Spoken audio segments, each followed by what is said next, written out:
nós vamos estar pavimentando ainda o caminho. Nós vamos estudar esse capítulo 15 de Paulo, da carta que Paulo escreveu aos Coríntios, versículo por versículo. Fazer um estudo sistemático desse texto, porque de todo o Novo Testamento, o texto mais claro, um dos mais claros e mais extensos a respeito da ressurreição do corpo, é o que Paulo escreve a carta aos Coríntios. Ele vai tratar disso em outras cartas, mas nessa carta em específico ele se detém com mais tempo. Então hoje eu quero ainda pavimentar o caminho usando apenas esse texto como ponto de partida. Nós vamos ver o que Jesus ensinou. Verso de número 17, do capítulo 15, na primeira carta que Paulo escreve aos Coríntios, diz: e se Cristo não ressuscitou, a vossa fé é vã, e ainda estáis nos vossos pecados. O que Paulo propõe nesse texto é dizer que, se a doutrina da ressurreição não fica clara na mente daquele que segue a Cristo, o certo, a pregação ela perde o sentido, e a fé daquele que foi apoiado na pregação também torna-se vã. E o resultado disso é uma vida de pecado. É uma vida que se encerra apenas aqui. E aí eu aproveito para fazer, lembrando os irmãos, para aqueles que anotaram, para aqueles que não anotaram, que o Antigo Testamento e o Novo Testamento tratam desse ensino. Então a gente viu aqui que Abraão tinha essa esperança, a gente viu que Jó tinha essa esperança, a gente viu que Daniel tinha essa esperança, inclusive num olhar profético, que o profeta Oséias teve esperança em relação à ressurreição. Inclusive, ele desafiou a morte. Onde está a morte? O teu poder de matar, onde está o teu aguilhão? Que Paulo cunha isso ainda na carta que ele escreve aos Coríntios, no capítulo 15. A gente vai encontrar, inclusive, a ressurreição do corpo físico ainda no Antigo Testamento. A gente vai ver isso em Eliseu. A gente vai encontrar isso, inclusive, numa pessoa que toca nos ossos de Eliseu. No Novo Testamento nós vamos ver o filho da viúva de Naim, nós vamos encontrar a filha de Jairo, nós vamos encontrar Dorcas, mas o resultado dessa ressurreição é que aqueles que ressuscitaram, eles ressuscitaram com um corpo semelhante, não foi um corpo glorificado. E a doutrina da ressurreição, ela preconiza, ela estabelece a mudança do corpo, ela estabelece não mais o corpo corruptível. E ali, quando nós estivermos estudando o capítulo 15, nós vamos ver que a proposta de Paulo é mostrar que o valor da sua pregação, inclusive ele começa a sua mensagem de pregação, dizendo que ele só sabe de uma coisa. O que ele sabe? Cristo crucificado. Então a mensagem de Paulo, ela começa com o Cristo crucificado, mas ela termina com o Cristo glorificado. Ele começa trazendo um apanhado da ressurreição, na verdade, da crucificação, mas conclui sempre a sua mensagem apontando um Cristo vivo, um Cristo que está vivo, um Cristo que não morreu, um Cristo que está de pé, agora não mais com o corpo mortal no qual ele veio à terra. Então hoje nós vamos ver o que o próprio Cristo disse sobre essa doutrina, inclusive sobre si próprio. Então, para que os irmãos possam se organizar e até poder anotar, minha sugestão aos irmãos, consiga um caderninho ou algo que você possa sequencialmente anotar, porque se você anota hoje em um rascunho e no próximo você anota em outro, acaba que não fica sistemático.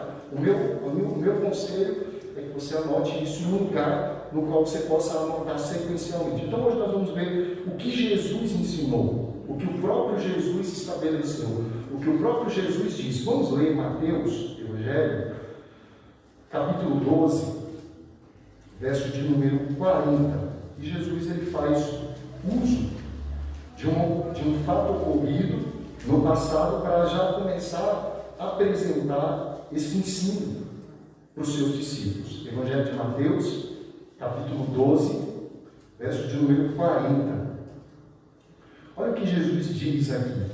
Pois, como Jonas esteve 3 dias e 3 noites no ventre do peixe, assim estará o Filho do Homem 3 dias e 3 noites no coração da terra. Então Jesus ele começa ensinar para os seus discípulos que ele vai morrer e que ele vai permanecer um período X morto com uma missão que lá na frente, o evangelista Everaldo, Pedro diz qual foi. Foi descer às regiões e pregar o evangelho para aqueles que não tiveram oportunidade de ouvir o evangelho tal qual a comunidade naqueles dias estava ouvindo. Então ele começa a ensinar e mostrar que ele vai morrer, mas que ele vai ressuscitar. Vamos ler ainda em Mateus, agora o capítulo de número 17. Vamos avançar um pouquinho, verso de número 23. E perceba que progressivamente, e eu não vou apontar todos os versos, mas eles estão em vários capítulos do Novo Testamento, especialmente dos Evangelhos, a fala de Jesus. Então, ainda no Evangelho de Mateus, capítulo 17, verso de número 23, Jesus ele está caminhando com seus discípulos e ele aproveita o caminho para ensinar a respeito dessa doutrina importante, que ele vai ser aquilo, Luiz, que Paulo vai chamar de primícias, usando uma linguagem de agricultura. O Cristo é a primícia, ou seja, o que começa primeiro, fazendo uma referência, Adelson, a Levíticos 23, que não me falha a memória, que tem ali o anúncio da colheita. Então, veja o que diz 17 de Mateus, verso de número 23. Na verdade, vamos ler o 22 para que o contexto fique completo. Enquanto permaneciam eles na Galiléia, disse Jesus: o Filho do Homem será traído na mão dos homens e matá-lo-ão.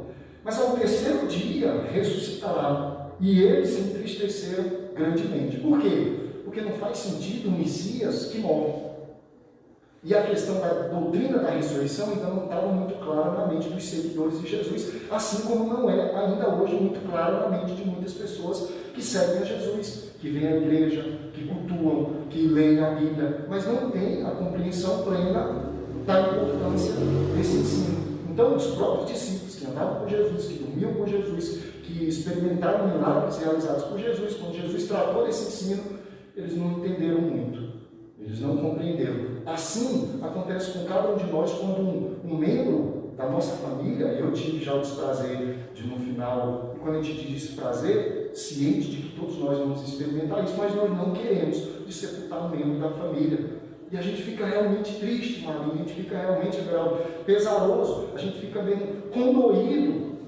Mas quando nós nos lembramos da importância desse ensino, ele traz conforto. E a ideia de Jesus tratar dele com seus discípulos não era para que eles ficassem grandemente ou profundamente entristecidos. Olha o que diz o verso: e eles se entristeceram profundamente, e eles se entristeceram grandemente. Por quê? Porque Jesus tratou da morte. Quando nós falamos da doutrina da ressurreição, do corpo glorificado, evidentemente que a morte está presente. Mas qual é o trunfo desse ensino? É que nesse ensino a morte perde todo o seu efeito, porque perde-se um corpo mortal e ganha-se um corpo espiritual. Nós vamos ver isso com mais clareza quando Paulo trata o capítulo 15, especificamente o capítulo 15 aos Coríntios. Vamos ver ainda outra referência, que é ainda no Evangelho de Mateus, capítulo 20. E nós vamos ler do capítulo 20 os versos de número 17 a 19. Então Jesus vai caminhando com seus discípulos e de vez em quando, em algum momento específico, Milena, ele trata desse assunto. Em algum momento específico, meus irmãos, ele apresenta a importância desse ensino. Evangelho de Mateus, capítulo 20, verso de número 17 adiante, e diz: e subindo Jesus para Jerusalém, tomou a parte os 12 discípulos no caminho e disse-lhes: eis que nós subimos para Jerusalém, e o Filho do Homem será traído aos principais sacerdotes e aos escribas, e eles o condenarão à morte, verso de número 19, e entregarão aos gentios, para que deles zombem, e o açoite, e o crucifique, mas ao terceiro dia ele ressuscitará. Então Jesus vai caminhando com os discípulos e vai dizendo: olha, vai acontecer isso. A morte, em algum momento, eu vou ter que enfrentar ela, assim como você, que é o meu discípulo, em algum momento você vai ter que enfrentar ela. Mas fica tranquilo, porque depois de uma contagem de tempo específica, para um propósito específico, o Filho do Homem irá ressuscitar. E aí Jesus, ele está falando com uma linguagem que, com o passar dos dias, ele vai melhorando ela. Perceba que ele não fala que ele vai morrer e que ele vai ressuscitar. Ele diz o Filho do Homem. Evidente que os discípulos sabem que ele é o Filho do Homem. Na linguagem dos evangelistas, é uma conotação de que um ser humano vai morrer. Mas ele vai mudar a história do modo como os seres humanos morrem. Isso muda toda a nossa fé. Isso traz esperança para o modo como nós lidamos com essa ação triste que é a morte. Então, perceba o que diz ainda o Evangelho de João. Vamos sair um pouquinho de Mateus. Na verdade, ainda tem mais um verso de Mateus, é 26, 61. Capítulo 26, 61. Mateus 26, 61. E Jesus foi a Jerusalém inúmeras vezes. E o texto vai dizer que na última vez que Jesus vai a Jerusalém, isso se cumpre. Ele participa de um evento que nós sabemos qual é, e ele permite, Deus permite, ele mesmo disse, ninguém tira a minha vida, mas eu, de maneira voluntária, dou. Então isso faz parte do plano do projeto de Deus. Mateus, capítulo 26, verso de número 61, que diz, e disseram, este homem disse, eu posso destruir o templo de Deus e reedificá-lo em 3 dias. Então Jesus usa a figura do templo para dizer, olha, não vai ficar pedra sobre pedras, mas assim como o templo será destruído, ele vai ser reerguido. E aí parece que virou um tipo de chacota, porque não entenderam. Olha, Herodes gastou muito tempo reconstruindo o templo, achando eles que ele falava do templo físico, da estrutura, da arquitetura, das pedras. Evidentemente que ele usou, fazendo uma analogia, e agora ele apresenta mais uma vez esse ensino. Ele vai reedificar, ou seja, Deus vai reconstruir esse corpo. Esse corpo vai ser reestruturado. Agora sim, o Evangelho de João, capítulo 2. O capítulo 2 de João.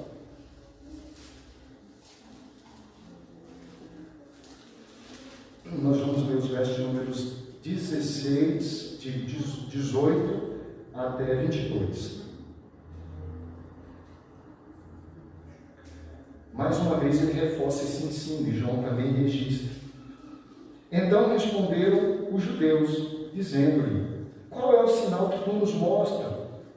Vendo que tu fazes essas coisas, 19, Jesus lhe respondeu dizendo, destrua este templo, e em 3 dias eu o levantarei. Então disseram os judeus, em 46 anos foi edificado este templo, e tu em 3 dias o levantarás? Mas ele falava do tempo do seu corpo. 22. Quando, pois, ele foi ressuscitado dentre os mortos, os discípulos se lembraram de que ele dissera exatamente essas palavras. E eles creram na Escritura e na palavra de Jesus que disse.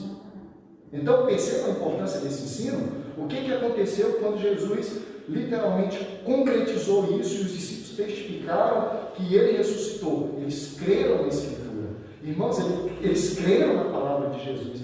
E a fé, ela vem pela exposição da palavra. E quando a gente crê na palavra, a gente toma posse dela. E a gente já não vive mais do mesmo jeito. A gente já encara as coisas de maneira diferenciada. A gente acaba tendo a nossa convicção, a nossa esperança depositada no poder da palavra, no poder da Escritura, no poder daquele que é fiel e verdadeiro. E o mesmo que aconteceu com Jesus, ele prometeu que vai acontecer com cada um de nós. E aí reside o valor desse ensino. E aí está depositado o valor desse ensino. E aí está a garantia de nós dedicarmos tempo para compreender esse ensino.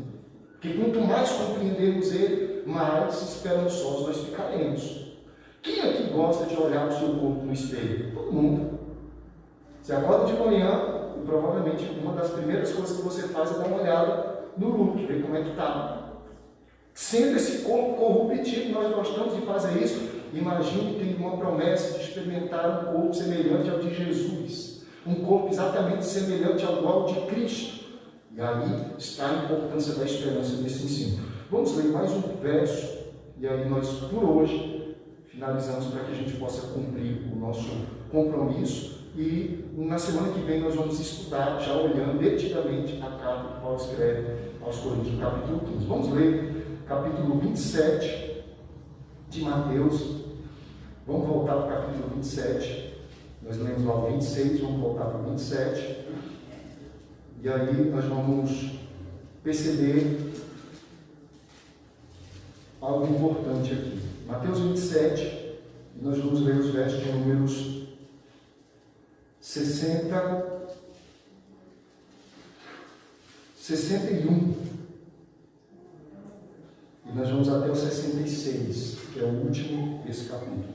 Mateus 27, a partir do verso de número, na verdade, 60, para que fique a compreensão, 59 a 66, do capítulo 27, que diz: E José, tomando o corpo, envolveu em um pano limpo, e o deitou no seu próprio túmulo novo, que havia esculpido em rocha, e rodando uma grande pedra, parou à porta do sepulcro e partiu.